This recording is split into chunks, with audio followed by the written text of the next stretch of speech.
பிரியமானவர்களே, இயேசு கிறிஸ்துவின் நாமத்தில் உங்களுக்கு என் அன்பின் வாழ்த்துக்கள். இந்த நாளில் சந்தோஷமாக இருக்கிறீங்களா? எல்லாம் காலையில் சர்ச்சுக்கு போயிட்டு ரொம்ப சந்தோஷமாக ஆராதனையில் பங்கு பெற்று வந்தீங்களா?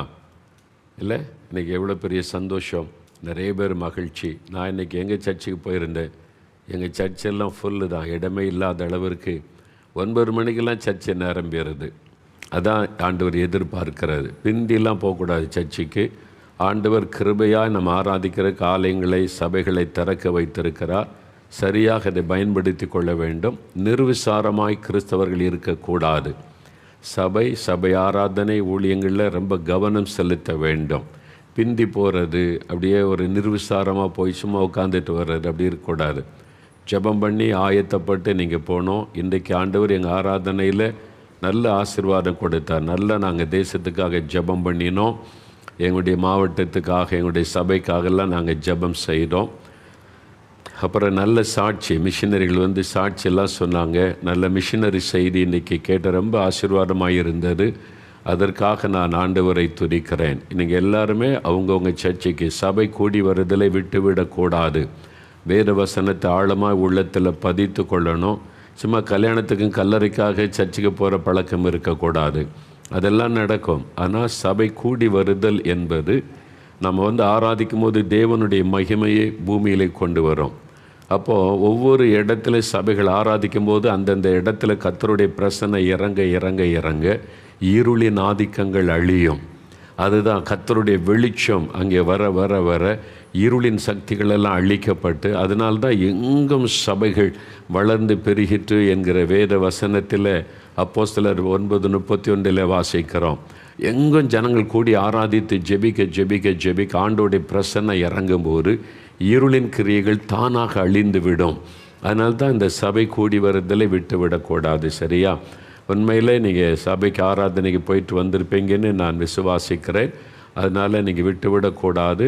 இனி ஒரு நாள் இந்த சபைக்கு லாக்டவுன் வரவே கூடாதுன்னு தொடர்ந்து நம்ம ஜெபிக்கணும். அங்கே தான் குறி வைப்பான். நம்ம அதை கவனம் செலுத்தி நம்ம ஜெபிக்கணும். ஏன் தெரியுமா? எழுப்புதல் சபையில் தான் வரும். ஆண்டவர் சபையில் தான் ஆவியை ஊற்றி சபை தான் முதல்ல எழுப்புதல் அடையும்.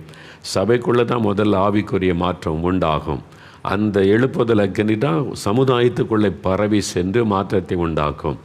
அப்போ ஆண்டவருடைய தெரிந்து கொள்ளுதல் சபை அதை முடக்கிட்டா எழுப்புதல் தடைப்பட்டுன்றதை சாத்தானுடைய தந்திரம். அதனால் நீங்கள் வந்து இந்த கொள்ள நோய் ஊரடங்கு அரசாங்கம் சொல்லுகிறது. அரசாங்கத்தின் மேலே தவறு கிடையாது. உடனே சபையை மூட சொல்கிறாங்கன்னு அரசாங்கத்தை குற்றம் சொல்கிறது, ஆளுகிறவர்களை குற்றம் சொல்கிறது நம்ம செய்யக்கூடாது. அவங்க மக்களை பாதுகாக்க என்ன உண்டோ அதை செய்வாங்க. உலக சுகாதார அமைப்பு அங்கேருந்து சொல்கிறாங்க, இப்படிலாம் லாக்டவுன் போடுங்க, அவங்க தேசத்தை பாதுகாருங்கன்னு சொல்லி அதை அரசாங்கம் செய்யும். அதை நம்ம தவறாக பேசக்கூடாது. இது ஆவிக்குரிய போராட்டம். இது உலக மக்களுக்கு தெரியாது, நமக்கு தான் அது விளங்கும். அந்த சபையை முடக்க நினைக்கிற சத்துருவை தான் நம்ம எதிர்த்து ஜெபிக்கணும். ஜெபிச்சிட்டா அரசாங்கத்தின் மூலமாகவே தான் பாருங்கள் லாக்டவுனை ஆண்டவர் ரிலீஸ் பண்ணினார். அரசாங்கத்தை தேவன் பயன்படுத்துவார். புரியுதா? நம்ம ஜெபிச்சா அரசாங்கத்தை கர்த்தர் பயன்படுத்துவார். ஜெபிக்காட்டா இதைத்தான் பைபிள் சொல்லுது. அதனால தான் நீங்கள் ஜெபிங்க அதிகாரத்தில் உள்ளவர்களுக்காக என்பதாய். அதனால் இதெல்லாம் நம்ம இந்த நாட்களில் ப்ராக்டிக்கலாக நேரடியாக பார்த்து வர்றோம்ல, நம்ம இதை மனதிலே கொள்ள வேண்டும். சரி, இன்றைக்கி நீங்கள் காலையில் எழும்பி அப்படி ஆண்டவரை துதிக்கும் போது அப்படிலாம் நன்றி சொல்லணும். நான் அப்படிலாம் சொல்ல, ஆண்டவரே எனக்கு நல்ல கண் பார்வை தந்திருக்கிறீங்க, நன்றி. என் இருதயம் சுகமாக ஆரோக்கியமாக இருக்க கிருபை கொடுத்தீங்க, நன்றி. நல்ல ஆரோக்கியமான லிவர், லங்ஸ் கொடுத்தீங்க, நன்றி. ஆரோக்கியமான கிட்னி, எத்தனை பேர் கிட்னி பாதிப்பு, லங்ஸ் பாதிப்பு, ஹார்ட் பாதிப்பு. ஆனால் டெய்லி அதை ஆண்டவர் ஆரோக்கியமாக வைக்க கிருபை கொடுத்தாரு, அதுக்கு நன்றி சொல்லணும்ல, தேங்க்ஸ் சொல்லுங்கள். என்னென்னா அப்படிலாம் சொல்ல, நல்ல ஆரோக்கியமான கைகள், கால்கள், என்னுடைய எலும்புகள், நரம்புகள், ரத்தம் எல்லாவற்றிற்காக நன்றி. இதெல்லாம் அவர் கொடுத்த சுகம், ஆசீர்வாதம். ஒன்றுக்கும் அவருக்கு நன்றி சொல்லணும். இல்லை அப்படி தேங்க்ஸ் சொல்லி பாருங்கள், நீங்கள் ஆரோக்கியமாகவே இருப்பீங்க. ஒன்றுக்கு நன்றி சொல்லி பாருங்களேன். உங்களுடைய சரீரத்தில் தேவன் கொடுத்த ஆரோக்கியத்துக்காக நன்றி சொல்லி பாருங்கள். அதோ எப்போவுமே உங்களை ஆரோக்கியமாக அவர் காத்துக்கொள்ளுவார். அதனால் நம்ம எல்லாவற்றுக்கும் ஆண்டவருக்கு நன்றி சொல்லணும். சரியா? இப்போ உங்களுக்குள்ளே இருக்கவங்க, வீட்டில் இருக்கிறவங்க, பக்கத்தில், அதனால தான் இயேசுவேன்னு கூப்பிட்டோன்னா அவர் அற்புதம் செய்கிறார்ல, விடுதலை கொடுக்குறார்ல. அதனால் இந்த சாட்சிகளுக்கும் நான் சொல்கிறேன், இயேசுவுக்கும் தான் சம்பந்தம். இப்போ அந்த சாட்சியை நான் வாசிக்கிறேன், வாசித்துட்டு நம்ம ஜெபிக்க போகிறோம். இன்றைக்கி உங்களுக்கு ஒரு அற்புதம் தேவையில்லை, ஒரு சுகம் தேவை, ஒரு விடுதலை தேவை, ஒரு கவலை மாறணும், ஒரு தடை நீங்கணும், உங்களுக்கு ஒரு அற்புதம் தேவை. நீங்கள் யாரை வேணாலும் இருக்க, இதுவரைக்கும் எந்த நம்பிக்கையினாலும் வச்சுருந்தா இருங்க. இப்போ இந்த சாட்சி மூலமாக நீங்கள் அறிந்து கொள்வீங்க, நான் இயேசுகிட்ட ஜெபிச்சா எனக்கு ஒரு அற்புதம் நடக்கும். வீட்டில் இருந்தே ஜெபிங்க. நீங்கள் ஒன்றும் தேவையில்லை, வீட்டில் இருந்தே இப்போது நீங்கள் டிவிக்கு முன்னால் இருக்கீங்களா, 5 நிமிஷம் நம்ம இதை வாசித்துட்டு ஜெபம் பண்ணுவோம். இயேசு உடனே உங்களுக்கு அற்புதம் செய்வதை நீங்கள் பார்ப்பீங்க, மாற்றம் உண்டாவதை நீங்கள் காண்பீங்க. சிலருக்கு உடனே நடந்துடும், சிலருக்கு ஒரே வாரம் நடக்காது. என்னங்க நானும் ஒரு 10 வாரமாக கேட்டுக்கிட்டே இருக்கிறேங்க, என்ன நடக்கலைன்னு கேட்டால் சில சமயம் ஆண்டவர் தாமதிப்பார். ஏன் தெரியுமா? நீங்கள் இன்னும் ஆண்டவரை நெருங்கி வரணும். இன்னும் உங்களுடைய வாழ்க்கையில் ஏதோ ஒரு பாவம் தடையாக இருக்கலாம், அதை விட்டு மனம் திரும்பறதுக்கு வாய்ப்பு கொடுத்து கொண்டே இருப்பார். நீங்கள் எந்த அளவு அவரை விசுவாசிக்கிறீங்களோ, அவரை நெருங்கி வர்றீங்களோ, அப்போ அற்புதம் நடந்துடும். அதுக்கு தான் அவர் வெயிட் பண்ணுறார். இன்னும் கொஞ்சம் வசனத்தை கேளு, இன்னும் கொஞ்சம் ஜெபம் பண்ணு, இன்னும் கொஞ்சம் நெருங்கி வா என்று சொல்லி. உங்கள் மேலே அவருக்கு அதிகமான அன்பு. அவர் உங்கள் ஜெபத்தை கேட்காம இல்லை. சரியா? இப்போ இந்த சாட்சிகளை பார்க்கலாமா? பாருங்களேன். ஒரு சகோதரர் திருமால், திருப்பத்தூர்லேருந்து திருமால் என்கிற ஒரு சகோதரர் அவருடைய அனுபவத்தை எழுதியிருக்கிறாங்க. பாருங்கள். நான் ஒரு இயேசுவை அறியாத குடும்பத்தில் பிறந்தவன். திருமணமாகி 15 வருடங்கள் கடந்தும் குழந்தை பாக்கியம் இல்லாமல் இருந்தேன். போகாத கோவில் இல்லை, பார்க்காத வைத்தியமும் இல்லை, செய்து பார்க்காத மந்திரமும் இல்லை. குழந்தை இல்லாத காரணத்திற்காக சுற்றி உள்ளவர்கள் எங்களை மிகவும் கேவலமாக பேசி இருக்கிறார்கள். என்னுடைய ஆண்மையை கூட சந்தேகப்பட்டு பலர் பேசினார்கள். இது எனக்கு மிகுந்த மன வருத்தத்தை கொடுத்தது. தற்கொலை செய்து கொள்ளலாம் என்று கூட சில நேரங்களில் நினைத்திருக்கிறேன். உலகத்தில் இருக்கிற எல்லா கடவுள்களையும் நான் நம்பியும் எனக்கு எந்த நன்மையும் நடக்காததால் கடைசியாக இயேசு என்ற கடவுளையும் நம்பி பார்ப்போம், அது தெய்வம் என்றால் ஏதாவது நன்மை செய்யட்டும் என்று கூட சில நேரங்களில் யோசித்திருக்கிறேன். இந்த சூழ்நிலையில்தான் ஜெபிக்கலாமாங்க நிகழ்ச்சியை பற்றி கேள்விப்பட்டு பார்க்க தொடங்கினேன். இயேசு யார் என்பதை தெரிந்து கொண்டேன். சந்தோஷத்தையும் சமாதானத்தையும் தருகிற தெய்வம் இயேசு என்பதை தெரிந்து கொண்டு குடும்பமாக இயேசுவை நாங்கள் தெய்வமாக ஏற்றுக்கொண்டோம். கடந்த வருடம் மார்ச் மாதத்தில் கர்ப்பத்தின் கனிக்காக சிறப்பு ஜெபம் நேரலையில் நீங்கள் நடத்திய போது நானும் என் மனைவியும் ஜெபம் செய்தோம். இப்பொழுது எனக்கு ஒரு மகன் பிறந்து 60 நாள் ஆகியிருக்கிறது. அவனுக்கு இம்மானுவேல் என்று பெயர் வைத்திருக்கிறோம். இயேசு உங்களுக்கு செய்த நன்மைக்காக நன்றி. பார்த்தீங்களா? 15 வருஷம் என்னென்னவோ உலகம் சொல்லுதுங்க. குழந்தை இல்லைன்னா வாய்க்கு வந்தபடி பேசுவது. தயவுசெய்து அது சாபத்தை தேடிக்கொள்ளாருங்க. குழந்தை இல்லைன்றது அவங்களுக்கு எவ்வளோ பெரிய மன வருத்தம். அவங்கள நீங்கள் காயப்படுத்தினீங்கன்னா அது உங்களுக்கு சாபமாகிவிடும். ஒரு நாள் அப்படி அவங்கள தாழ்வாக குறைவாக பேசாதங்க. அதனுடைய உள்ளம் பாருங்கள், தற்கொலை பண்ணி செத்துடலான்ற அளவுக்கு ஒரு பாதிப்புன்னா மனுஷருடைய வார்த்தைகள். ஆனால் இயேசுடைய துக்கத்தை சந்தோஷமாக மாற்றி விட்டார். 15 வருஷத்துக்கு அப்புறம் பாருங்கள், கடந்த மார்ச் மாதம் குழந்தை இல்லாதவங்களுக்கு ஒரு ஜெபம் வைத்தோம். நிறைய பேர் காத்திருக்கிறீங்கல்ல, இன்றைக்கி ஆண்டவர் அற்புதம் செய்வார். இன்றைக்கு உங்கள் ஜெபக்க இவங்களுக்கு அற்புதம் செய்தார்ல, உங்களுக்கு செய்வார். எத்தனை வருஷம் குழந்தை இல்லை, இன்றைக்கி நீங்கள் ஜெபிங்க, இயேசு உங்களுக்கு அற்புதம் செய்ய. அடுத்த வருஷம் நீங்கள் ஒரு குழந்தையை அணைத்து கொள்வீங்க. ஆண்டவர் குழந்தையை கொடுத்திருக்கிறார். அன்பு சகோதரர் திருமால் அவர்கள் அவருடைய குடும்பத்தை நாங்கள் எல்லாரும் உலகமெங்கும் இருக்கிற கர்த்தருடைய பிள்ளைகள் சார்பாக இயேசுவின் நாமத்தில் வாழ்த்துகிறோம். குழந்தை இம்மானுவேலை நாங்கள் இயேசுவின் நாமத்தில் ஆசீர்வதிக்கிறோம். ஆண்டவருக்கு பிரியமான குழந்தையாக நீங்கள் வளருங்க. ஆண்டவர்கிட்ட கேட்டு கேட்டு ஜெபம் பண்ணி வளர்த்தெடுங்க. கர்த்தர் ஆசீர்வதிப்பார். God bless you. இன்னொரு சாட்சி பாருங்கள். சகோதரி ரேவதி செங்கல்பட்டில் இருந்து, அவங்களுக்கு செங்கல்பட்டு புதிய கல்பாக்கு கிராமம், அங்கேருந்து எழுதியிருக்கிறாங்க. நான் பிறப்பில் இயேசுவை அறியாதவள். ஆனால் கொரோனா தொற்றினால் வந்த முதல் ஊரடங்கு காலத்தில் இயேசுவை தெய்வமாக நான் அறிந்து கொண்டு ரட்சிக்கப்பட்டேன். என் கணவருக்கும் இயேசுவை பற்றி சொல்லி இருக்கிறேன். ஆனால் அவர் ஏற்றுக்கொள்ளவில்லை. நானும் என் மகளும் மட்டுமே உங்களுடைய ஜெபிக்கலாமாங்க நிகழ்ச்சியை தொடர்ந்து பார்த்து வந்தோம். இந்த சூழ்நிலையில் கடந்த 2 மாதமாக பில்லி சூனிய கட்டினால் மந்திரம் யாரோ ஏவல் பண்ணிட்டாங்க. என் கணவருக்கு கை கால்கள் செயல் இழந்து விட்டது. எதுவுமே சாப்பிட முடியாத மரண தருவாயில் இருந்து வந்தார். பார்த்தீங்களா, மந்திரவாதம் பண்ணி ஒரு ஆளை முடக்குவது, ஒரு ஆளை கொல்லுவது. இந்த மந்திரவாதத்துக்கு எதை பயன்படுத்துகிறாங்க நீங்களே யோசிங்க பாருங்கள். மந்திரவாதம் செய்து ஒரு குடும்பத்தையே பாழாக்கிற மாதிரி அவர் மரணப்படுக்கையில் ஆயிட்டார். ஒரு நாள் வெள்ளிக்கிழமை மாலை நேரத்தில் என் கணவரின் உடல் நிலை மிகவும் பாதிப்புக்குள்ளாகி மரிக்கும் நிலைக்கு வந்து விட்டார். வெள்ளிக்கிழமை ஒரு நாள் மாலையில் இனி பிழைக்க மாட்டார், செத்து போகிற சூழ்நிலை. நீங்கள் அடிக்கடி உங்களுடைய ஜெப நிகழ்ச்சியில் ஜெபம் ஆரம்பிக்கும் போதே நீங்கள் சொல்லும், உங்கள் வீட்டில் வியாதிப்பட்டவர்கள் இருந்தால் ஊழியக்காரர்களை ஜெபிக்க தேடாதீர்கள், நீங்களே அவர்கள் மீது கை வைத்து இயேசுவின் நாமத்தை சொல்லி ஜெபியுங்கள் என்று சொல்லுவீர்கள். அந்த வார்த்தைகள் என் நினைவிற்கு வந்ததுமே வீட்டில் இருந்த ஜெப எண்ணெயை எடுத்து என் கணவர் மீது பூசி, நானும் என் 12 வயது மகளும் கணவருக்காக எங்களுக்கு தெரிந்த வார்த்தைகளை சொல்லி இயேசுவின் நாமத்தில் ஜெபித்தோம்.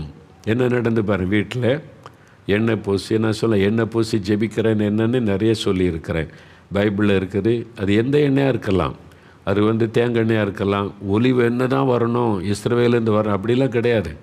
நீங்கள் அங்கேருந்து எண்ணெய் கொண்டு வந்தால் ஓகே, அது ஒரு ஸ்பெஷல் கிடையாது.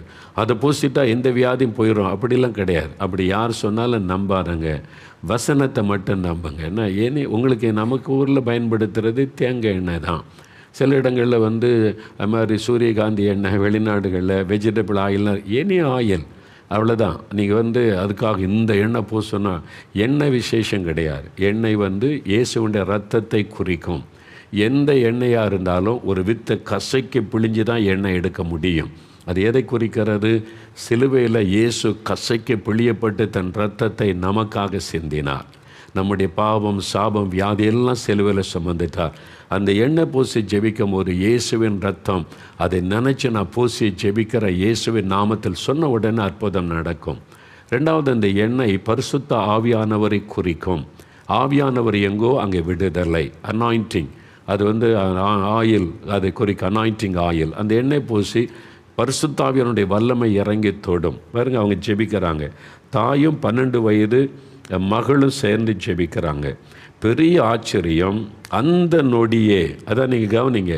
அவங்க இங்கே மோகன்லாசஸ் எங்கே வந்தார் பாருங்க, எந்த ஊழியக்காரனும் இல்லைங்க, இயேசு இயேசு இயேசு என்கிற ஒரு ஆண்டவர் அந்த வீட்டில் பிரசன்னமாகிறார். அவங்க ஜெபிக்கும்போது அந்த நொடியே பில்லு சூனிய கட்டிலிருந்து என் கணவருக்கு விடுதலை கிடைத்தது. பில்லு சூனிய கட்டு அறுக்கணும், அதுக்குன்னு ஒரு ஸ்பெஷல் ஊழியக்காரன்ட்ட போகணுமா? தேவையில்லைங்க, இயேசு தான் எல்லாத்துக்குமே. அவரை கூப்பிடுங்க, அவ்வளோதான். தாயும் மகளும் வீட்டில் ஜெபிக்கிற 12 வயசு மகள் 2 பேரும் சேர்ந்து எண்ணெய் பூசி ஜெபிச்சா அந்த நொடியிலேயே சாத்தானுடைய கட்டு அறுக்கப்படுகிறாரு. எவ்வளோ பெரிய மந்திரவாத கட்டாக இருக்கட்டும், இயேசுவின் நாமத்தினால நொறுங்கி போகும். இந்த விசுவாசத்தோடு ஜெபிச்சா போதும். பாருங்கள், கை கால்கள் செயல்பட ஆரம்பித்து விட்டார். உடனே கை கால்லாம் முடக்கப்பட்டு மரணப்படுக்குங்க, உடனே மாறுது. பார்த்தீங்களா, உடனே ஜெபிக்கிறாங்க. உடனே என் கணவருக்கு இருந்த எல்லா பலவீனத்திலிருந்து விடுதலை கிடைத்தது. இன்றைக்கு பைக் ஓட்டும் நிலைமைக்கு அவருடைய உடல்நிலை தேறிவிட்டது. அவரும் இப்பொழுது இயேசுவை ஏற்றுக்கொண்டிருக்கிறார். இயேசு பாருங்க, ஒருத்தர் இவ்வளோ பெரிய அற்புதம் மரண கட்டிலிருந்து விடுதலை கொடுக்கும்போது அந்த இயேசுவை உள்ளத்தில் ஏற்றுக்கொள்வாங்களா மாட்டாங்களா? நீங்களே யோசித்து பாருங்கள். அப்போ இதில் யார் இவங்களை மதம் மாறுங்கன்னு யார் சொன்னால்? யாருமே சொல்லலையே. இயேசுன்ற ஒரு ஆண்டவர் மூலமாக விடுதலை பெறுறாங்க, அவரை உள்ளத்தில் ஏற்றுக்கொள்கிறாங்க, அவ்வளோதான். இயேசு என் வாழ்க்கையிலும் என் கணவர் வாழ்க்கையிலும் கொடுத்த ரட்சிப்புக்காகவும் கை கால்கள் செயலிழந்து உயிருக்கு போராடிய நிலையிலிருந்து என் கணவருக்கு நொடியிலே அற்புதத்தை செய்து உயிர் கொடுத்து சாட்சியாக நிற்க வைத்த சந்தர்ப்பத்திற்காக இயேசுவை இன்னும் அதிகமாக நான் துதிக்கிறேன். இயேசுவுக்கே மகிமை உண்டாகட்டும். பாருங்கள், இந்த அன்பு சகோதரர் ஏவிதி, அந்த 12 வயசு குட்டி மகள், உங்களுடைய விசுவாசம் பெரியுது, உங்கள் விசுவாசம் பெரியுது. தேவன் உங்களுடைய விசுவாசத்தை கனப்படுத்தி எவ்வளோ பில்லிசுனிய கட்டை உடைச்செறிஞ்சிருக்கிறார். அதனால் இனி பயப்படாதுங்க. என்ன வந்தாலும் இயேசுவை உறுதியாக பற்றி கொண்டு ஜெபிங்க. 1000 மந்திரவாதி சேர்ந்தால் கூட உங்களை மேற்கொள்ள முடியாது. இயேசு என்கிற ஒரு ஆண்டவர் சகல பிசாசின் கிரியைகளை காலின்களை நசிக்கினவர். அதனால் தான் பைபிளில் சொல்லி, இஸ்ரவேலுக்கு விரோதமான மந்திரவாதம் இல்லை, யாக்கோபுக்கு விரோதமான குறி சொல்லுதல் இல்லை. நம்ம அவருடைய பிள்ளையாக மாறிட்டு அவ்வளோதான், மந்திரவாதம் பலிக்காது. கரெக்டாக நம்ம ஜெபம் பண்ணும்போது இந்த அற்புதம் இன்றைக்கி உங்கள் வாழ்க்கையில் ஆண்டவர் செய்வார் பாருங்கள். God bless this family. அடுத்து பாருங்கள், ஒரு வாலிப மகள். இந்த வாலிப மகள் தன் வாழ்க்கையில் நடந்தது அப்படியே சொல்லியிருக்கிறாங்க. வாலிப பையங்க பிள்ளைகள் நீங்கள் கேட்குறீங்க, கவனிங்க. நான் ஒரு 19 வயது வாலிப பெண். கடந்த 6 வருடமாக இயேசுவை மறுதலித்து பின்மாற்ற வாழ்க்கையில் இருந்து வந்தேன். ஒரு காலத்தில் இயேசுவை விசுவாசித்து இயேசு விட்டு விலகி போயிட்டாங்க. பின்மாற்றம், இப்போ இயேசுவெல்லாம் நம்புறதில்லை. வெளியே பார்ப்பதற்கு நான் மிகவும் நல்ல பெண் போன்றுதான் இருப்பேன். எவ்வளவு நல்ல பெண் இவள் என்று வியக்கும் அளவிற்கு என் தோற்றம், என் பேச்சு, நடை எல்லாமே இருக்கும். ஆனால் எனக்குள் என்னுடைய சிந்தனையில் இச்சையான பாவங்கள் நிறைய இருந்தது. யாராவது என்னை நல்ல பெண் என்று சொல்லும்போது என் குற்ற மனசாட்சி என்னை உணர்த்தும். எத்தனையோ முறை எவ்வளவோ முயற்சி செய்தும் இந்த பாவ எண்ணத்திலிருந்து என்னால் வெளியே வர வேண்டும் என்று நினைத்தாலும் கூட என்னால் வர முடியவில்லை. அந்த பாவத்தை விட முடியலை. இந்த சூழ்நிலையில்தான் உங்களுடைய ஜெபிக்கலாமாங்க நிகழ்ச்சியை பார்க்க ஆரம்பித்தேன். கடந்த செப்டம்பர் மாதம் ஜெபிக்கலாமாங்க நிகழ்ச்சியை பார்த்தபோது என்னுடைய பாவ சிந்தனையில் இருந்து எனக்கு ஒரு விடுதலை வேண்டும் என்று சொல்லி மனம் கசந்து அழுது ஜெபம் செய்தேன். பார்த்தீங்களா, ஆண்டவர் என்கிறவர் நம்முடைய பாவத்தை உணர்த்தி மனம் திரும்ப செய்கிறவர். நீ குடிக்கிறியா பரவாயில்ல, விபச்சாரம் பண்ணுறியா பரவாயில்ல, லஞ்சம் வாங்குறியா ஊழல் எல்லாம் பரவாயில்ல, காணிக்கை மட்டும் கொண்டு வந்து செலுத்துரு, உனக்கு ஆசீர்வாதம். அவர் கடவுளாக இருக்க முடியுமா? நீங்களே யோசிங்க. அவர் இப்படி கடவுளாக இருக்க முடியும்? ஒரு பாவினை உணர்த்தி அவன் வாழ்க்கையை சரிப்படுத்துறவர் தான் கடவுள், இல்லை? அப்படி தானே? ஒரு தகப்பன் பிள்ளை என்ன வேணாலும் தப்பு பண்ணட்டும், அநியாயமாக திருடிட்டு கொண்டு வர்றான், நீங்கள் ஏற்றுக்கொள்வீங்களா? உங்கள் பிள்ளை திருடி கொண்டு வருதுங்க பொருள், தகப்பன் என்ன செய்வீங்க? திருடிட்டு வந்தியோ, வெளியே போடா, நீ என் பிள்ளையா, நீ திருப்பி கொடுத்துட்டு வா, தப்பு பண்ணிட்ட மன்னிப்பு. அப்போ தானே உங்கள் பிள்ளை ஏற்றுக்கொள்வீங்க. ஊரையே கொள்ளை அடிச்சுட்டு லஞ்சம் வாங்கிட்டு ஊழல் பண்ணிட்டு கோடியாக சுருட்டிட்டு பக்தியாக வந்து நிற்கிறான். ஹோ, நீ என்னுடைய மகன், உனக்கு ஆசீர்வாதம்னு சொன்னால் அவர் கடவுளாக இருக்க முடியும்னு நினைக்கிறீங்க? பாவத்தை உணர்த்தணும். நீ பாவி, மனம் திரும்ப, தேசத்தையே நீ பாழாக்கிற, நீ மற்ற குடும்பங்களை பாழாக்கிற, மனம் திரும்பன்னு சொல்லணும். கலப்படம் பண்ணுற, கள்ளத்தனம் பண்ணுற, இப்போ நீ காணிக்கு போட்டால் உன் பிஸ்னஸ் ஆசீர்வதிக்க முடியுமா? அப்போ அவங்க ஆசீர்வாதம் இருக்காங்களே, சாத்தானாலும் ஆசீர்வதிக்க முடியும். ஒரு நாள் அந்த சப்ஜெக்ட் பைபிளில் இருக்குது. சாத்தான் உலகத்தின் ஆசீர்வாதத்தை, நன்மைகளை அவன் தர முடியும், சொத்து தர முடியும், பதவி கொடுக்க முடியும், புகழ் கொடுக்க முடியும். சாத்தானால் நிம்மதி தர முடியாது, சமாதானம் தர முடியாது, பரிசுத்தம் தர முடியாது. அதான் வித்தியாசம். அதனால் சாத்தானால் ஒரு ஆளுக்கு பணக்காரன் ஆக்க முடியும். ஏமாத்து, கொள்ளையடி, ஊழல் பண்ணு, லஞ்சம் வாங்கு, பணக்காரன் ஆயிடலாம். சாத்தானால் தர முடியும். அது உலகத்தின் அதிபதி தானே. அவன் நிம்மதி தர முடியாது, சமாதானம் தர முடியாது, பரிசுத்தம் தர முடியாது. அதுதான் நீங்கள் கடவுளுக்கும் கடவுள் இல்லாதக்குள்ள வித்தியாசம். பாருங்கள், ஆண்டவர் சொல்ல பாருங்கள், அவங்க என் பாவத்திலிருந்து விடுதலை வேணும், அந்த உணர்வை கொடுக்கிறவர் தான் கடவுள். நீ பாவத்தை விட்டு மனம் திரும்ப மகனே, நீ செய்கிற தப்பு, நீ மனம் திரும்ப, வாழ்க்கை போட்ட அந்த மகள் அழுது ஜெபித்தாங்களாம். அன்றே நான் அப்படி ஜெபித்து கொண்டிருக்கும்போது நீங்கள் என் பெயரை சொல்லி அழைத்து எனக்காக ஜெபம் செய்தீர்கள். இப்பொழுது குற்ற உணர்வு எனக்குள் இல்லை, அந்த குற்ற மனசாட்சி போயிற்று. இயேசு என்னை மன்னித்து விட்டார் என்ற நிச்சயத்தை பெற்றுக்கொண்டேன். இப்பொழுது நன்றாக ஜெபம் செய்து வேதம் வாசித்து வருகிறேன். இப்பொழுது என் சிந்தனையில் எந்த ஒரு பாவமும் இல்லாமல் பரிசுத்தமாய் வாழ்ந்து வருகிறேன். இனி ஒருபோதும் இயேசுவை விட்டு பின்வாங்க மாட்டேன். என் பாவத்திலிருந்து என்னை மீட்டெடுத்து நல்ல பெண்ணாக உண்மையாய் வாழ வைத்த இயேசுவுக்கு நன்றி. அதாங்க இயேசு, பரிசுத்தப்படுத்துகிற ஒரு தேவன் அவர் தான். பக்தின்றது இஷ்டப்படி வாழ்ந்துட்டு வந்து சாமி கும்பிட்றதில்லை, பாவத்தை விட்டு மனம் திரும்பி வாழ்க்கையை சரிப்படுத்த ஒப்பு கொடுப்பார். அதான் இயேசு செய்வார். பாருங்கள், இன்னொரு சாட்சி பாருங்களேன். இவங்க நல்ல கவனிங்க, நிறைய பேர் இந்த மாதிரி போராட்டத்தில் இருக்கிறீங்க. அதனால தான் ஆண்டவர் இதன் மூலமாக அவங்களோடு பேசுகிறார். சகோதரர் செல்வம் மூணாறிலிருந்து ஒரு சகோதரர் எழுதியிருக்கிறாங்க. எனக்கு கடந்த 9 வருடமாக என் உடம்பில் எல்லா பகுதியும் வலிக்கும், பெயின், எல்லா உடம்பு முழுதும் வலிக்குமா, கை கால் எல்லா இடமும், இடுப்பு எல்லா பகுதியும் வலிக்கும். மருத்துவரிடம் காண்பித்தால் எந்த ஒரு பிரச்சனையும் இல்லை என்று சொல்லிவிடுவார்கள். அது ஸ்கேன்லாம் பண்ணி பார்த்தா அது பிரச்சனை இருந்தால் தானே சொல்லுவாங்க, அப்படி இல்லைன்னா ஒன்றுமே இல்லைன்னு தான் சொல்லுவாங்க. அப்படி தான் 9 வருடத்தில் எனக்கு சரியான தூக்கமே கிடையாது. கொஞ்சம் தூங்கும்போதே கெட்ட கனவு வந்து விழித்து விடுவேன். அதன் பிறகு என்னால் தூங்கவே முடியாது. நான் ஒரு சின்ன கடை வைத்து வியாபாரம் செய்து கொண்டு வருகிறேன். எனக்கு இருக்கும் பிரச்சனையினால் வியாபாரத்தை கூட என்னால் சரியாக கவனிக்க முடியவில்லை. உயிருடன் இருப்பதை விட செத்துவிடலாம் என்று முடிவு செய்து தற்கொலை செய்து கொள்ளுவதற்கு கடந்த வாரம் வெள்ளிக்கிழமையில் இடம், நேரம் எல்லாவற்றையும் முடிவு செய்துவிட்டேன். பயங்கரமாக இருக்கு அவளுக்கு. அதாவது தற்கொலை பண்ணுறதுக்கு எந்த இடத்துல போய் தற்கொலை பண்ணணும், எந்த நேரத்தில் தற்கொலை பண்ணணும்னு எல்லாம் ஃபிக்ஸ் பண்ணிட்டாராம் பாருங்கள். நான் தற்கொலை பண்ண முடிவு செய்த போது ஒரே ஒரு ஃபோன் பண்ணி இயேசு விடுவிக்கிறார் ஜெப மையத்திற்கு நீ பேசு என்று யாரோ என்னிடத்தில் சொல்லுவதை போன்று இருந்தது. இங்கே தான் ஆண்டவர் இடைப்படுகிறார்.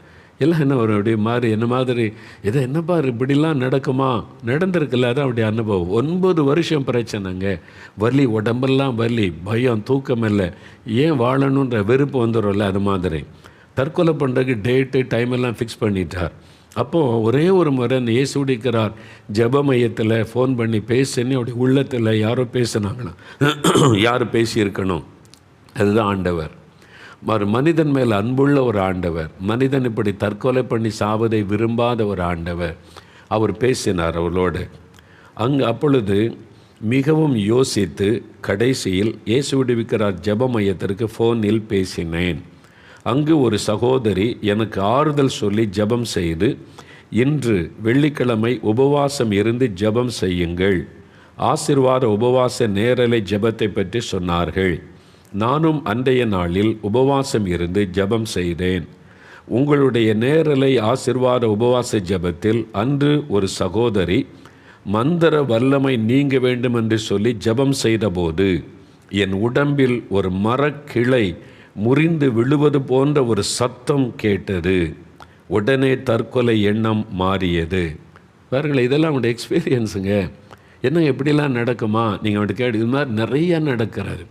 அவருக்கு தற்கொலை பண்ண தீர்மானம் பண்ணிட்டாரு. வெள்ளிக்கிழமை ஃபோன் பண்ணி ஜெப மையத்துக்கு பேசு. இயேசுடைய ஜெப மையத்தில் 24 மணி நேரமும் ஜெபிக்கிறதுக்கு ஆட்கள் இருப்பாங்க, இரவும் பகலும், எனி டைம், நடுராத்திரி, அதிகாலை. அதுக்குன்னு தேவ பிள்ளைகள், ஜெப வீரர்கள் இருப்பாங்க. உங்கள் ஃபோன் பண்ணால் உங்களுக்காக ஃபோனில் ஜெபம் செய்வாங்க. உங்களுக்கு ஒரு ஆறுதலான வார்த்தை சொல்லி விடுதலைக்காக. இந்த ராத்திரியில் யாருக்கிட்ட என் பாரத்தை சொல்கிறது, யார் ஜெபிப்பாங்கன்னு நீங்கள் ஏங்கன்னா உடனே ஃபோன் பண்ணலாம். உங்களோட பேசி ஜெபம் செய்வாங்க. அப்படி தான் ஜெபம் செய்திருக்காங்க. வெள்ளிக்கிழமை தோறும் உபவாச ஆசீர்வாத உபவாச ஜெபம் எல்லா வெள்ளிக்கிழமையும் ஆன்லைனில் நீங்கள் சோசியல் மீடியாவில், வாட்ஸ்அப்பு, ஃபேஸ்புக்கு, நம்முடைய கம்ஃபர்டர் சேனலில் 7 மணிலேருந்து 8 மணி வரை 1 மணி நேரம் ஜெபம் இங்கேருந்து நேரடி ஒளிபரப்பு செய்கிறோம். அதில் கிட்டத்தட்ட 20,000 பேர் ஜெப குறிப்பு அனுப்புகிறாங்க. 15,000 குடும்பங்கள் இணைந்து ஜெபிக்கிறாங்க. அந்த ஒவ்வொரு வெள்ளிக்கிழமையும் இரவு 7லேருந்து 8 உபவாசித்து நீங்கள் ஜெபிக்கணும். அந்த உபவாச ஜெபம் ரொம்ப அவசியம். ஒவ்வொரு கிறிஸ்தவர்களும் உபவாசித்து வாரத்தில் ஒரு நாளாவது ஜெபிக்கணும். அதை நாங்கள் சொல்லி கொடுத்து ஜெபம் பண்ணுறோம். அந்த ஜெபத்தில் அன்றைக்கு ஜெபம் நடத்துகிற ஒவ்வொரு நாளும் ஒருத்தர், எங்களுடைய சகோதரர்கள் ஒரு நாள் ஜெபம் நடத்துவாங்க, பெண்கள் நடத்துவாங்க, வாலி பிள்ளைகள் நடத்துவாங்க, வாலிபர்கள். நான் இருக்கும்போது நானும் சில நிமிட நேரம் பேசி ஜெபம் பண்ணுவேன். ஒவ்வொரு வெள்ளிக்கிழமையும் நடக்கிறது. அதில் நீங்கள் நேரலையிலே பங்கு பெறலாம். அப்படி ஜெபிக்கும்போது தான் அவங்க சொல்கிறாங்க, மந்திர வல்லமை அழியட்டும்னு இங்கே ஜெபிக்கிறாங்க. அவருடைய சரீரத்தில் ஒரு மரக்கிளை அப்படி ஒடிஞ்சு விழுந்தால் எப்படி சத்தம் கேட்குமோ அதே போல் அவருக்குள்ள அந்த சத்தம் உண்டானதான். உடம்பில் வலி, அந்த நிமிஷமே தற்கொலை எண்ணம் மாறினது. உடம்பு வலியெல்லாம் போனது. அன்றைக்கு இரவிலிருந்து நன்றாக நான் தூங்குகிறேன். இப்பொழுது 8 நாட்கள் கடந்து விட்டது. முழுமையாக சோதித்து பார்த்து விட்டேன். எந்த பிரச்சனையும் என் உடம்பில் இல்லை. நன்றாக இருக்கிறேன். என் 9 வருட பிரச்சனைக்கு ஒரே நாளில் விடுதலை கொடுத்த இயேசுவுக்கு நன்றி. யோசித்து பாருங்கள், அவர் 3 வீட்டில் இருக்கிறார். வீட்டிலிருந்து ஜெபிக்கும்போது, சேர்ந்து ஜெபிக்கும்போது இயேசு அவரை தொட்டு அந்த பிசாசு கட்டுன்னு விடுதலை. அது ஒரு ஆவி அவருடைய சரீரத்தையே பலவீனப்படுத்தி. அதனால தான் டாக்டர்ஸால் ஒரு வியாதி இல்லைன்னு சொல்கிறாங்க. ஸ்கேன்லலாம் ரிப்போர்ட்டில் வராது, பிசாசினால் உண்டாகிற வியாதி இருக்கிறது. அதுக்கு எத்தனையோ உதாரணங்கள், அதில் ஒன்று தான் பாருங்கள். இன்றைக்கி உங்கள் வாழ்க்கையில் இன்றைக்கி இயேசு அற்புதம் செய்வார். நீங்கள் எனி டைம் ஜெப உதவிக்கு நீங்கள் நாடலாம். இரவும் பகலும் ஜெபிக்க ஆட்கள் இருப்பாங்க. இப்போ நம்ம ஜெபிக்கும் போது இயேசு அற்புதம் செய்வார். இன்னொரு சாட்சி பாருங்களேன். சகோதரி லீதியாள் சென்னையிலேருந்து எழுதியிருக்கிறாங்க. என்னுடைய 33 வயதில் விளையாட்டாக மூக்குப்பொடி போட ஆரம்பித்து நாளடைவில் அதுவே என்னை அடிமைப்படுத்தி விட்டது. 25 வருடமாக மூக்குப்பொடியை 10 நிமிடத்திற்கு ஒரு முறை மூக்கில் உறிஞ்சி கொள்ளுவேன். சோறு தண்ணி கூட இல்லாமல் இருந்து விடுவேன். மூக்குப்பொடி இல்லாமல் என்னால் 1 மணி நேரம் கூட இருக்க முடியாது. எத்தனையோ முறை நான் விட முயற்சித்தும் என்னால் முடியவில்லை. இந்த சூழ்நிலையில்தான் உங்களுடைய ஜெபிக்கலாமாங்க நிகழ்ச்சியை பார்த்தேன். நீங்கள் சொன்னீர்கள் பாவ பழக்கங்களை ஒப்பு கொடுத்து ஜெபியுங்கள் என்று. நானும் என்னுடைய மூக்குப்பொடி போடும் பாவ அடிமைத்தனத்திலிருந்து இயேசுவிடம் ஒப்பு கொடுத்து அழுது ஜெபம் செய்தேன். அன்றிலிருந்து எனக்கு மூக்குப்பொடி போட வேண்டுமென்ற எண்ணம் கூட வரவில்லை. இப்பொழுது நான் சுத்தமாக இருக்கிறேன். இயேசு என்னுடைய 25 வருட பாவ பழக்கத்தை ஒரே நாளில் மாற்றினார். 25 வருஷ பழக்கம் பாருங்கள். இது தப்பா அது தப்பா பாருங்கள். உங்களை அடிமையாக்கிட்டல, எது உங்களை அடிமையாக்குதோ அது இட்ஸ் எ சின். அது சாத்தான் அதுக்கு பின்னால் இருந்து உங்களை அடிமையாக்கி உங்களுடைய சரீரத்தை கெடுக்கிறான். பொடி போடுவது, புகையிலை போடுவது, புகைப்பிடிப்பது, இதெல்லாம் உங்களுக்கு வியாதியை டாக்டர்ஸே சொல்கிறாங்களே அது செய்யாதுங்க. உங்களுடைய சரீரத்தை பாதிக்க. சரீரத்தை பாதிக்கிற எல்லாமே பாவம்தான். ஏன்னா சரீரம் தேவனுடைய ஆலயம். அதை ஒருவன் கெடுத்தால் நான் அவனை கெடுப்பேன் அப்படின்னு ஆண்டவர் சொல்கிறார். சரீரத்தை கெடுக்கிற எதை? மதுபானம் குடிக்கிறது சரீரத்தை கெடுக்கிறது. புகைப்பிடிப்பது, பொடி போடுவது, புகையிலை போடுவது, இதெல்லாம் உங்களுடைய உடம்பை கெடுக்கிற விஷயம். அதை செய்யக்கூடாது. விட முடியலையா? இயேசு உதவி செய்கிறேன், நான் உனக்கு விடுதலை தர்றேன் அப்படி தான் சொல்கிறார். அதனால் நீ கஷ்டப்பட வேண்டாம். நீ என்கிட்ட வா, நான் விடுதலை தருகிறேன். விடுதலை கொடுக்குற ஒரு ஆண்டவர் இயேசு. நீ எல்லாத்தையும் விட்டுட்டு வான்னு சொல்லலை. நீ அதை விட்டுட்டு வா அப்படின்னு சொல்லலை. நீ அப்படியே வா, நான் உனக்கு விடுதலை தர்றேன். அதான் இயேசு சொல்கிறார். பாருங்கள், விடுதலை கொடுத்துட்டார் ஆண்டவர். இன்றைக்கி உங்கள் வாழ்க்கையில் ஏதோ ஒன்று விடுதலை தேவை. விடுதலை பெற்றுக்கொள்ள போகிறீங்க. சரியா? அடுத்தது சகோதரி ஹெப்சிபா தாம்பரம். இவங்க ஒரு அனுபவம் எழுதியிருக்கிறாங்க பாருங்கள். எனக்கு திருமணமாகி ஒரு குழந்தை உள்ளது. பகலெல்லாம் வீட்டு வேலைகளையும் பார்த்து கொண்டு குழந்தையையும் பார்த்து எப்பொழுதும் பிஸியாக இருக்கும் நான் இரவு நேரத்தில் குடும்பக்காரி எல்லாம் கவனிக்கிறேன். பிள்ளை, கணவர், சமையல் எல்லாம் கவனிக்கணும். ராத்திரி 10 மணிக்கு மேலே ஃப்ரீ ஆவாங்க. இல்லை, பெண்கள் நிறையா, நம்முடைய பெண்கள் காலையிலேருந்து சமையல், வீட்டு வேலை கவனிக்க பிஸி. 10 மணிக்கு ஃப்ரீ ஆன உடனே இரவு 10 மணிக்கு படுக்க சென்றால் மொபைலில் கேரம் போர்டு விளையாட்டு விளையாடுவேன். அப்புறம் 10 மணிக்கு ஃப்ரீ ஆனோடனே செல்ஃபோனில் விளையாட ஆரம்பிச்சிடுவேன். கேரம் போர்டு விளையாடுறாங்கல்ல, வீட்டில் விளையாடினா ஒரு அரை மணி நேரம் 1 மணி நேரம் விளையாடுவோம், அவ்வளோதான். இவங்க செல்ஃபோனில் விளையாட ஆரம்பித்த உடனே நிலைமை எப்படி போயிருக்கு பாருங்களேன்.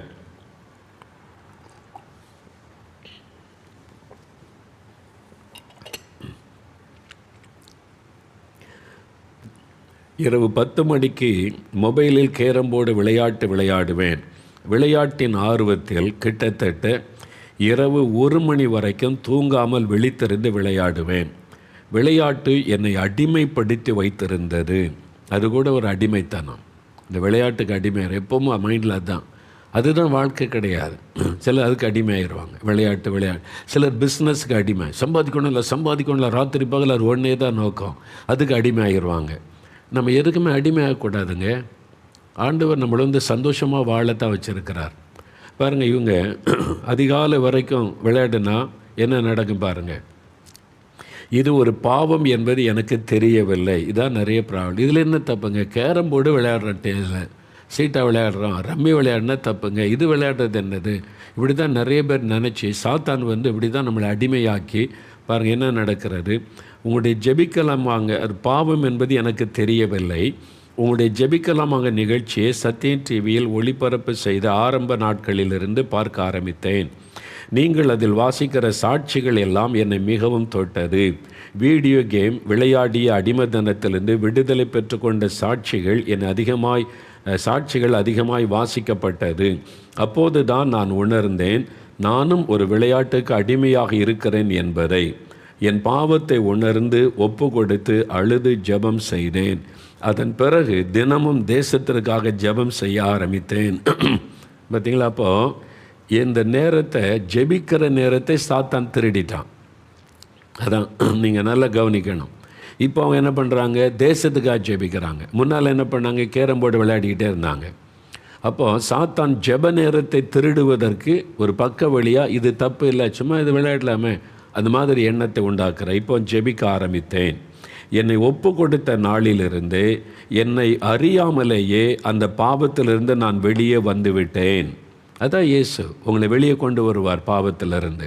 அடிமைத்தனத்தின் விடுதலை. என் பாவத்திலிருந்து நான் விடுதலையாகி 1.5 ஆண்டுகள் கடந்து விட்டது. 1.5 வருஷம். அந்த நினைவு கூட எனக்கு இப்பொழுது இல்லை. இப்பொழுது தேசத்திற்காக தொடர்ந்து ஜெபம் செய்கிறேன். ஒரு நாள் ஜெபத்திலேயே என்னை அறியாமலேயே என்னுடைய பாவத்திலிருந்து எனக்கு விடுதலை கொடுத்த இயேசுவுக்கு நன்றி. அன்பு சோதரி எப்சிபா அவங்க குடும்பத்தை கர்த்தர் ஆசீர்வதிக்கட்டும். எவ்வளோ ஒரு அற்புதமான சாட்சி இல்லை? இதான் அனுபவம், எக்ஸ்பீரியன்ஸ். நிறைய பேர் அறியாமலேயே பாவத்துக்கு அடிமை. இது தப்பு இல்லை, அது தப்பு இல்லை, இதில் என்ன தப்பு? சாதாரணமாக பார்த்தா தப்பாக தெரியாது. அந்த சாத்தான் அதுக்குள்ளே வஞ்சகமாக வைத்திருப்பான். நீங்கள் ஜெப நேரத்தை திருடி ஜெப நேரத்தை கட் பண்ணுவதற்கு உங்களை இதுக்கு அடிமைத்தனத்துக்குள்ளே ஆக்கிடுவான். அதனால தான் நம்ம கவனமாக இருக்கணும். இன்றைக்கு உங்களுக்கு அதுலேருந்து ஒரு விடுதலை. ஒரு 1/2 மணி நேரம் கேரம் போர்டு விளையாட தப்பா? வீட்டில் போர்டு வச்சு விளையாடுங்க. கணவன் மனைவி பிள்ளைகளை உட்காந்து கேரம் போர்டு தப்பு இல்லையே. செஸ் விளையாடுங்க, தப்பு கிடையாது. உங்களுடைய மைண்டை அதில் பயன்படுத்தலாம். நீங்கள் அப்படி விளையாடினா என்ன பண்ண, 1/2 மணி நேரம் 1 மணி நேரம் விளையாடுவீங்க, அவ்வளோதான். நீங்கள் செல்ஃபோனில் விளையாட ஆரம்பிச்சிங்கன்னா மணிக்கணக்காக நேரத்தெல்லாம் வீணாக்கி உங்கள் மைண்டெல்லாம் கரப்ட் ஆக்கி உங்களை அடிமையாக்கிடுவான். அதனால தான் நீங்கள் கவனமாக இருக்கணும்னு சொல்லுவது. அதனால் சாத்தானுடைய தந்திரம் இதெல்லாம்.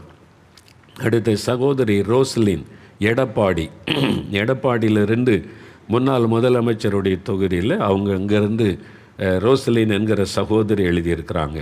நான் ஒரு ரோமன் கத்தோலிக்க சபையை சார்ந்த பெண். என்னுடைய வயது 24. பெயருக்கு ஆலயத்திற்கு செல்லுவேன். சடங்காச்சாரமாய் ஜெபம் செய்வேன். எனக்கு வேதம் வாசிக்கவும் ஜெபிக்கவும் தெரியாது. எப்பொழுதும் ஃபேஸ்புக், வாட்ஸ்அப், இன்ஸ்டாகிராம், சினிமா பாட்டு என்று சோசியல் மீடியாக்களில் பிஸியாக இருப்பேன். பார்த்தீங்களா, இன்றைக்கி சாத்தான் பயன்படுத்த ஒரு பெரிய ஆயுதம். செல்ஃபோனை கையில் கொடுத்து அதில் நிறையா ஃபேஸ்புக்கு, இன்ஸ்டாகிராம், பாருங்கள், வாட்ஸ்அப்பு, இதெல்லாம் கொண்டு வந்து மக்களை அடிமையாக்கி நேரத்தை வீணாக்கி அவங்களை திசை திருப்பி தேவனை விட்டு வழி விலக பண்ணுவதுதான் பிசாசனுடைய தந்திரம். இதை தான் நீங்கள் அறிந்து கொள்ளணும். அவங்க சொல்கிறாங்க, நான் நிர்விசாரமான சூழ்நிலையில் வாழ்ந்து கொண்டிருக்கும் போது தான் உங்களுடைய ஜெபிக்கலாமாக நிகழ்ச்சியை பார்க்க ஆரம்பித்தேன். உங்களுடைய நிகழ்ச்சியை பார்த்த பிறகுதான் ஜெபம் எவ்வளவு அவசியம், எதற்கு ஜெபிக்க வேண்டும், ஏன் ஜெபிக்க வேண்டும், கிறிஸ்தவர்களின் கடமை என்ன என்பதை அறிந்து கொண்டேன்.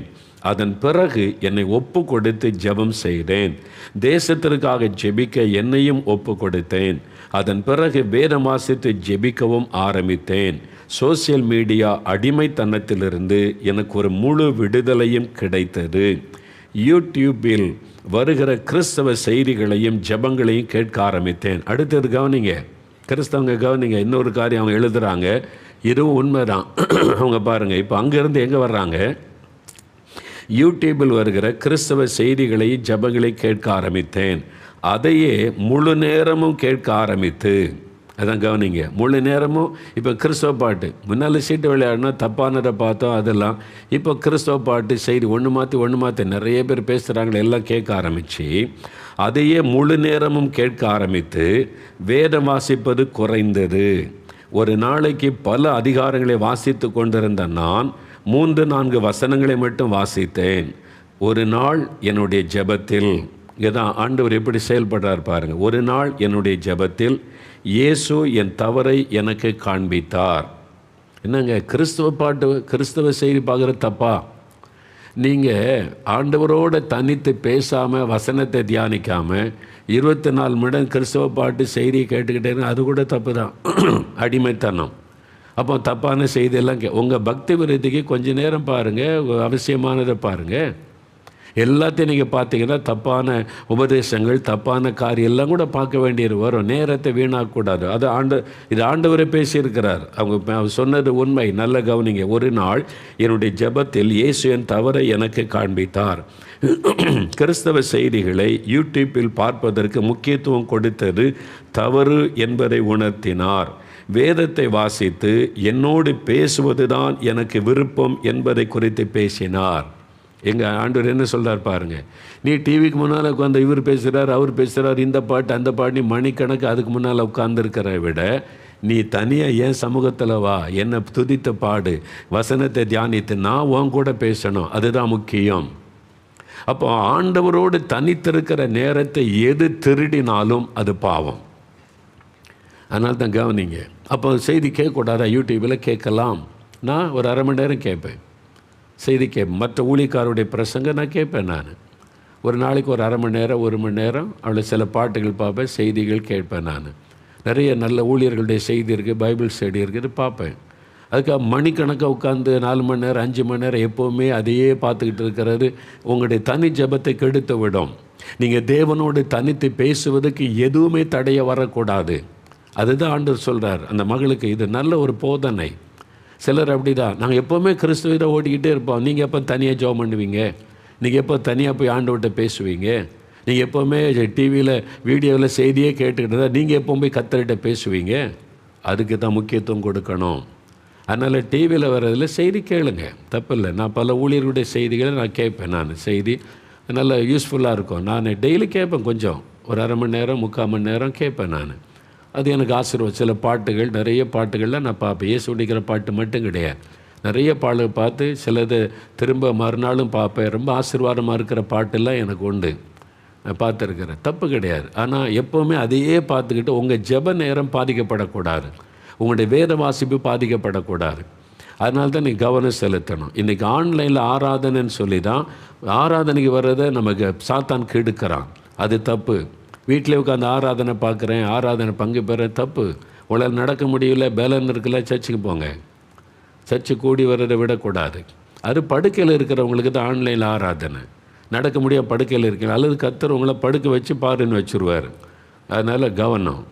ஆராதனைக்கு வா, ஆலயத்துக்கு வா, அதான் பொறுப்பு. நீங்கள் எல்லாத்தையுமே தப்பாக எடுத்துக்கொள்ளக்கூடாது. சரியாக அந்த மகளுக்கு ஆண்டவர் அழகாக பேசியிருக்கிறார் பாருங்களேன். நீ ஏன் கூட பேசணும் மகளே, நீ சும்மா உட்காந்து இதிலே செய்தி கேட்டுருந்தா நீ எப்போ என்கிட்ட பேசுவ, நீ எப்போ என்கிட்ட தனித்து வருவ அப்படின்னு ஆண்டவர் அதன் பிறகு என் தவறை உணர்ந்து இயேசுவிடம் மன்னிப்பு கேட்டு இப்பொழுது அதிகமாய் வேதம் வாசித்து ஜெபம் செய்யவும் ஓய்வு நேரத்தில் கிறிஸ்தவ செய்திகளை கேட்கவும் ஆரம்பித்திருக்கிறேன். சரிங்களா? அது தப்பல். ஓய்வு நேரத்தில் கேளு. எப்போவுமே அதே பழக்கத்துக்கு வச்சுருக்காது. அப்போ நீ ஆண்டவரோடு எப்போ பேசுவேன்? ஓய்வு நேரத்தில் கிறிஸ்தவ செய்தியில் நான் கேட்பேன். நல்ல ஒரு அனுபவம் இந்த மகளுக்கு தேவன் கொடுத்ததான். இதுதான் ரியல் ஒரு கிறிஸ்தவ அனுபவம் பாருங்கள். இயேசுவையே அறியாதிருந்த எனக்கு இயேசுவை தெரிந்து கொள்ளவும் அவரிடத்தில் பேசவும் எனக்கு கிடைத்த சந்தர்ப்பத்திற்காக இயேசுவை துதிக்கிறேன். பாருங்கள், ரோசலின் என்கிற மகள் இப்போ இயேசுவோட பேசுகிற ஒரு அனுபவம், அவர் பேசுகிறதை உணர்கிற அனுபவத்தில் வந்துட்டாங்க. இனி ஒரு இயேசு விட்டு அவங்களை பிரிக்க முடியாது. அதாங்க கிறிஸ்தவ வாழ்க்கையின் அனுபவம். அதனால் இந்த அனுபவம், இந்த மகளுக்கு கொடுத்த அனுபவத்திற்காக நன்றி. ஆண்டவர் இந்த மகள் எழுதின எக்ஸ்பீரியன்ஸுக்காக தேவனை துதிக்கிறேன். ஆண்டவர் உங்களோடு பேசுகிறார்ல, கவனம். இப்பொழுது இன்னொரு சகோதரர் இம்மானுவேல், அவங்க ஒரு சாட்சி அளிக்கிறாங்க. சென்னையிலிருந்து, என்னுடைய 13 வயதிலிருந்தே என்னுடைய இரத்தத்தில் வெள்ளை அணுக்களின் எண்ணிக்கை மிகவும் குறைவாக இருந்தது. இதனால் அடிக்கடி சோர்வுற்று விடுவேன். என்னால் எந்த வேலையும் கவனத்துடன் செய்ய முடியாது. மேலும் எனக்கு சின்ன காயங்கள் பட்டால் கூட இரத்தம் வெளியேறி கொண்டே இருக்கும், நிறுத்த முடியாது. இப்பொழுது என் வயது 40. என்னுடைய வியாதியினால் நான் பார்த்து கொண்டிருந்த வங்கி வேலையை கூட இழந்து விட்டேன். பாவல வியாதியினால் வேலை கூட இழந்துட்டாங்க. உங்களுடைய ஜெபிக்கலாமாக நிகழ்ச்சியை நான் பார்க்க ஆரம்பித்தேன். நீங்கள் வாசிக்கும் சாட்சிகள் எனக்கு மிகவும் பிடிக்கும். ஜாதகத்தை தூக்கி எறிந்து நன்மைகளை பெற்றுக்கொண்ட நிறைய சாட்சிகளை நீங்கள் வாசித்த போது என் வீட்டிலும் எனக்கு என்னுடைய பெயரில் இருந்த ஜாதகம் நினைவுக்கு வந்தது. இம்மானுவேலுக்கு ஜாதகம் பார்த்தீங்களா? அவங்க ஆனால் உண்மையாக அவர் எழுதியிருக்கிறார். அதன் பிறகு உடனே அதை எடுத்து கிழித்து போட்டு விட்டேன். அதன் பிறகு என்னுடைய வியாதிக்காக நான் ஜெபம் செய்தேன். நல்ல முன்னேற்றம் என் இரத்தத்தில் தெரிந்தது. என் இரத்தத்தில் அணுக்களின் எண்ணிக்கை கூடியது. அதன் பிறகு சோர்வு ஏற்படவில்லை. இப்பொழுது நல்ல வேலையும் கிடைத்து இருக்கிறது. 27 வருடமாக சோர்வுற்று வியாதியினால் எல்லா முன்னேற்றங்களையும் இழந்திருந்த நான் இப்பொழுது இயேசுவுக்குள் நன்றாக இருக்கிறேன். இயேசு என்னை உற்சாகமான ஆவியால் நடத்தி வருகிறார். என் வாழ்க்கையை மாற்றின இயேசுவுக்கு நன்றி. 27 வருஷம் அறியாமை. நிறைய கிறிஸ்தவங்க கூட அறியாமையினால் பக்தின்ற பேரில் நிறைய தப்பானதை செஞ்சு வசனத்தின்படி வாழாமல் நம்ம நிறைய ஆசீர்வாதத்தை இழந்துட்டோம். ஆண்டவர் பேசுகிறார்ல, இந்த சகோதரர் பாருங்கள், ரத்தத்தில் மாற்றம், பிளட்டில் இருந்த வியாதி மாறி அற்புத சுகம் கொடுத்துட்டாரு. 27 வருஷமாக இருந்த பிளட்டில் இருந்த வியாதியை கர்த்தர் மாற்றிட்டாரு. உங்களுக்கு ஆண்டவர் சுகம் தருவார், பயப்படாதங்க. இன்னொரு சகோதரி ராணி கோயம்புத்தூர்லேருந்து எழுதியிருக்கிறாங்க, என் வாலிப வயதில் நான் சீரியல் பார்ப்பதற்கும் சினிமா பார்ப்பதற்கும் மிகவும் அடிமையாக இருந்தேன். மொபைல் ஃபோனில் ஒரு சீரியல் கூட விடாமல் அத்தனையும் பார்த்து விடுவேன். புதிதாக படம் வெளியிட்டால் உடனே டவுன்லோட் செய்து பார்த்து விடுவேன். மற்றபடி என் வாழ்க்கையில் வேதம் வாசித்து ஜெபம் செய்வது என்பது இல்லாமல் இருந்தது. என் அம்மா கட்டாயப்படுத்தினால் சும்மா அவர்களுக்கு முன்பாக ஒரு வசனத்தை வாசித்துவிட்டு என் கடமையை முடித்து விடுவேன். மனதில் வசனம் பதியாமல் கூட நிறைய அதிகாரங்களை வாசித்திருக்கிறேன். இப்பொழுது எனக்கு திருமணமாகி ஒரு குழந்தை உள்ளது.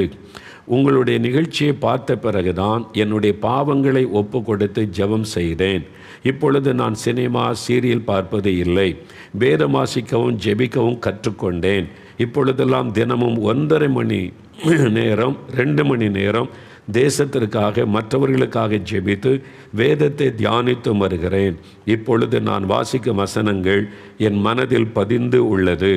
நான் முன்பு கடமைக்காக கட்டாயத்திற்காக படித்த வேத வாசிப்பு முறைக்கும் இப்பொழுது வாசிக்கும் முறைக்கும் நிறைய வேறுபாடுகளை உணர்கிறேன். உங்கள் நிகழ்ச்சியின் மூலமாக நிறைய விஷயங்களை கற்றுக்கொள்ள உதவி செய்த இயேசுவுக்கு நன்றி. சரிங்களா? ஆண்டவர் இப்போ இது மூலம் அவங்களோட பேசுகிறார், நல்லா உணர்ந்து கொள்ளுங்க.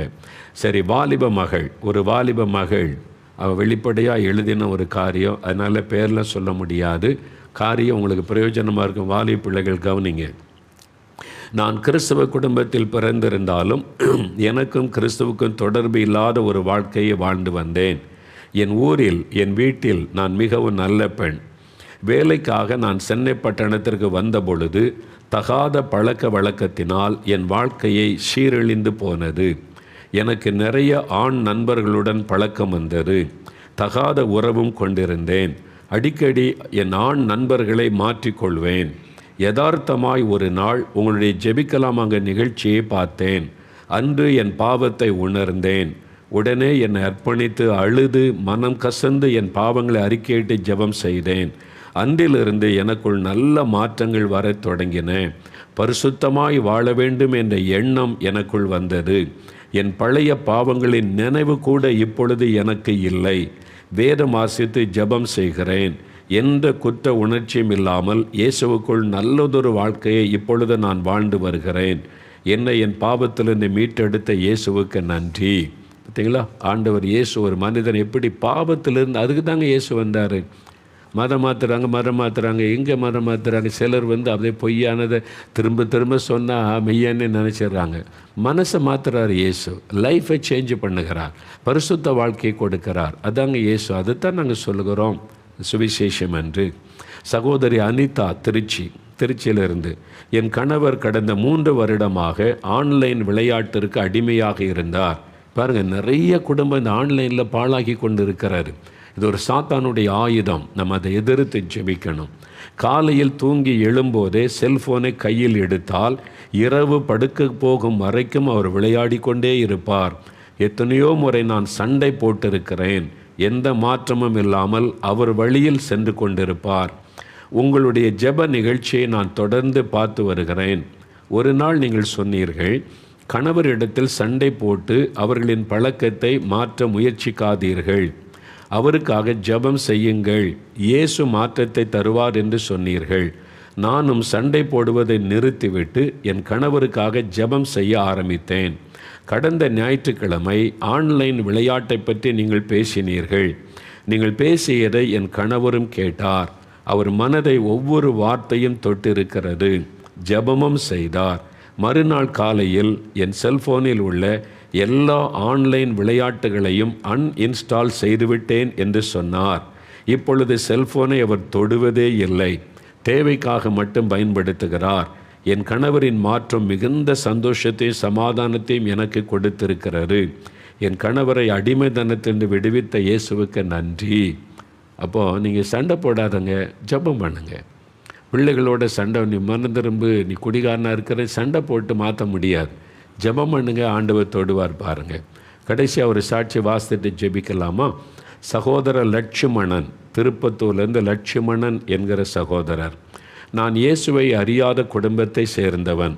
என்னுடைய மத நம்பிக்கைகளில் மிகவும் வைராக்கியமான பக்தியை கொண்டிருந்தேன். வெறும் காலில் பல கோயில்களுக்கு நடந்தே செல்வேன். இயற்கை வழிபாடும் என்னிடத்தில் இருந்தது. சூரியனை வணங்குவேன். நான் பக்தியாக இருந்தும் என் மனதில் சமாதானமே இல்லை. 20 வருடத்திற்கு மேலாக எனக்கு மதுபான குடிக்கும் பழக்கம் இருந்தது. தினமும் குடிக்க மாட்டேன், எப்பொழுதாவது குடிக்கும் பழக்கம் என்னிடத்தில் இருந்தது. ஓரிடங்க நாட்களில் செல்போனில் யதார்த்தமாக உங்களுடைய நிகழ்ச்சியை பார்த்தேன். குடிப்பழக்கத்திலிருந்து விடுதலை கிடைத்த நிறைய சாட்சிகளை கேட்டேன். எனக்கும் இந்த குடிப்பழக்கத்திலிருந்து விடுதலை வேண்டும் என்று இயேசுவிடம் ஜெபம் செய்தேன். ஜெபத்திற்கு பிறகு குடிக்கும் எண்ணமே எனக்கு வரவில்லை. எனக்கு 7 வருடமாக கடுமையான ஒற்றை தலைவலி இருந்தது. அதற்காக நான் ஜெபம் செய்தபோது இயேசு என்னுடைய ஒரு தவறை எனக்கு உணர்த்தினார். நான் சூரியனை வழிபட்டது தவறு என்பதை உணர்த்தி உடனே என்னை ஒப்பு கொடுத்து என் பாவங்களை அறிக்கை செய்து ஜெபம் செய்தேன். அதன் பிறகு எனக்கு அந்த தலைவலி வரவே இல்லை. இப்பொழுது சூரியனை படைத்த இயேசுவை மாத்திரம் நான் வணங்குகிறேன். இது அவருடைய அனுபவம். இது மாதிரி நிறைய பேர் பாவத்திலிருந்து விடுதலை, வியாதியிலிருந்து விடுதலை, பிசாசு கட்டிலிருந்து விடுதலை. சின்ன ஒரு ஜெபம் இயேசுகிட்ட, அவ்வளோதான். இதுக்கு பண செலவு செய்ய தேவையில்லை, எங்கும் போக தேவையில்லை. இப்போவே வீட்டிலேருந்து ஜெபம் பண்ணுங்க, விடுதலை. இந்த மாதிரி நிறைய பேருக்கு ஆண்டவர் அற்புதம் செய்கிறார். உங்களுடைய சாட்சிகளை இது மாதிரி நானும் பகிர்ந்து கொள்ளணும், எனக்கும் அற்புதம் நடந்திருக்குதுன்னு சொன்னால் 04639 353535 அந்த நம்பருக்கு நீங்கள் ஃபோன் பண்ணி தெரியப்படுத்தினா போதும். உடனே உங்களோட தொடர்பு கொண்டு அந்த சாட்சியை நீங்கள் பகிர்ந்து கொள்ள உதவி செய்வாங்க. இப்போ நம்ம ஜெபிக்க போகிறோம். 5 நிமிடம் ஜெபம், சரியா? எல்லோரும் நம்ம இணைந்து ஜெபிக்க போகிறோம். ஒரு 5 நிமிடம் தான் ஜெபம். முடிந்தால் முழங்கால் படியிட்டு கொள்ளுங்க. எனக்கு விடுதலை வேணும், இந்த பாவத்திலிருந்து, ரகசிய பாவம், விட முடியாத பாவம், பாவ பழக்கம், இந்த மாதிரி செல்ஃபோனில் அடிமைத்தனம், மதுபான பழக்கம், இது மாதிரி காரியத்தில் விடுதலை வேணுன்றவங்க இருதயத்தில் கை வைத்து, இயேசுவே நீங்கள் என்னை தொடுங்க, விடுதலை கொடுங்க அப்படின்னு ஜெபிக்கணும். இயேசுவே என்னை தொடும், விடுதலை தாரும், உம்முடைய இரத்தத்தின் வல்லமை எனக்குள் இறங்கட்டும். இவங்களுக்கெல்லாம் விடுதலை கொடுத்துருக்கிறீங்க. இந்த மதுபான பழக்கம், போதை வசதிகள், புகைப்பிடிக்கிற பழக்கம், இந்த தவறான பழக்கத்தை விடுதலை வேணும். இயேசுவே என்னை தொடுங்க, எனக்கு விடுதலை கொடுங்க, என் பாவத்தை மன்னிங்க, எனக்கு விடுதலை கொடுங்க. அப்படி கேளுங்க. வாலிப தம்பி, வாலிப மகளை கேளுங்க. ஆண்டவர் உங்களை தொடுகிறார், உங்களோடு பேச இருக்கிறார். அவர் உன்னை பாவி என்று ஒதுக்குகிற தேவன் அல்ல, பாவி என்று புறக்கணிக்கிற தேவன் அல்ல. அவர் பாவிகளின் சிநேகிதன். உன்னை நேசிக்கிறார் மகனே, உன்னை நேசிக்கிறார் மகளே. இயேசுவே என்னை மன்னிச்சு விடுதலை கொடுங்க கேளுங்க. இப்போ விடுதலை இந்த நேரம் ஆண்டவர் தொடுவார். நாளைக்கல்ல, இப்பொழுது. இயேசு கிறிஸ்து விடுதலையாக்கினால் மெய்யாகவே விடுதலை ஆவீர்கள். இயேசு கிறிஸ்துவின் ரத்தம் சகல பாவங்களை நீக்க நம்மை சுத்திகரிக்கும். இப்போ அந்த வல்லமை உங்களை தொடுகிறது. வியாதி உள்ளவர்கள் வியாதி உள்ள இடத்துல கை வைத்து ஜெபிங்க. கண்ணில் பிரச்சனை, காதில் பிரச்சனை, இருதயத்தில் பிரச்சனை, வயிற்றில் பிரச்சனை, கட்டிகள், கேன்சர் கட்டிகள், ஆஸ்துமா வியாதி, அந்தந்த இடத்துல கை வைங்க. கிட்னியில் பிரச்சனை, அந்த இடத்துல வலது கை வைத்து இயேசுவே என்னை தொடும், இயேசுவே என்னை குணமாக்க, இருதயத்தை சுகமாக்கும், என் கண்களை குணமாக்கும், இயேசுவே என்னுடைய கிட்னியை தொட்டு குணமாக்குங்க, இயேசுவே என்னுடைய லங்ஸை தொடுங்க, என்னை தொட்டு குணமாக்குங்க, என் கணவருக்கு சுகம் கொடுங்க, என் மனைவிக்கு சுகம் கொடுங்க, என் குழந்தைகளுக்கு சுகம் கொடுங்க, ஆண்டவரே எங்கள் அப்பா அம்மாவுக்கு சுகம் கொடுங்க. கை வைத்து ஜெபம் பண்ணுங்க. பக்கத்தில் உள்ளவங்க அவங்க மேலே கை வைத்து இயேசுவின் நாமத்தில் நாமத்தில் சுகம் உண்டாகட்டும். அப்படி சொல்லுங்க, இயேசுவின் நாமத்தில் சுகம் உண்டாகட்டும். இயேசுவே சுகமாக்குங்க, இயேசுவே விடுதலை கொடுங்க. நீங்க ஜெபிக்க ஜெபிக்க ஜெபிக்க இயேசுடைய வல்லமை தொடுகிறது, இயேசுடைய வல்லமை இறங்குகிறது, நோய்கள் விலகுகிறது, பாவ கட்டுகள் அறுக்கப்படுகிறது, பாவத்தை கொண்டு வருகிற அசுத்த ஆவிகள் விலகுகிறது, அடிமைப்படுத்துகிற ஆவிகள் இயேசுவின் நாமத்தில் விலகுகிறது, அடிமைப்படுத்துகிற ஆவிகள் இயேசுவின் நாமத்தில் விலகுகிறது, பாவ அடிமைத்தனத்தின் ஆவிகள், பாவ பழக்கத்தில் அடிமைப்படுத்துகிற ஆவிகள் விலகுகிறது, இயேசு கிறிஸ்துவின் நாமத்தில் விலகுகிறது, நோய்களை கொண்டு வருகிற அசுத்த ஆவிகள் விலகுகிறது இயேசுவின் நாமத்தில். இன்றைக்கு விடுதலை.